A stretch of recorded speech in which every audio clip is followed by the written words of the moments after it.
Iimbestigahan na rin ng NBI ang padre de pamilya ng mga biktima ng Bulacan Massacre. 3 persons of interest sa kaso ang pinatay, isa pa ang nawawala. Saksi si Emil Sumangil. Posibleng susi ngayon sa kaso ang doorknob na ito na natagpuan sa tabi ng bangkay ng 10 taong gulang na si Donnie Carlos, isa sa mga minasaker sa San Jose del Monte, Bulacan.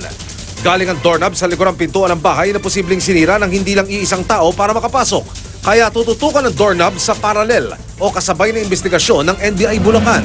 Iimbestigahan din ng NBI ang padre de pamilya na si Dexter Carlos Sr. pati ang kanyang background. Sinisika pa naming hinga ng pahayag si Carlos. Kinuna na ng fingerprints ang 3 persons of interest na natagpo ang patay sa magkakahiwalay na lugar. Pinakauli si Anthony Rose alias Tony na nitong Sabado lang natagpo ang patay sa San Miguel, Bulacan. May balot ng duct tape ang ulo, nakagapos at may karatulang may nakasulat na "Adik at rapist ako, huwag tularan."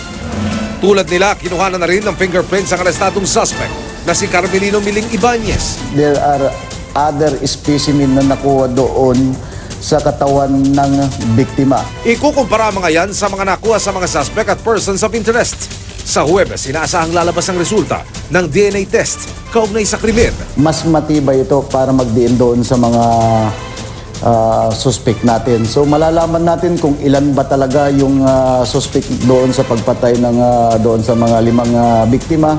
Malalaman natin base doon sa resulta ng DNA test na nakuha doon sa crime scene. Sa 5 kinausap ng pulisya kaugnay sa massacre, 3 persons of interest na ang patay at isa ang dinukot umano.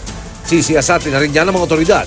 Posible raw may ilang taong gustong ipagiganti ang Bulacan Massacre victims. We are government of laws. So dapat iwasan muna nila yung bugso ng damdamin.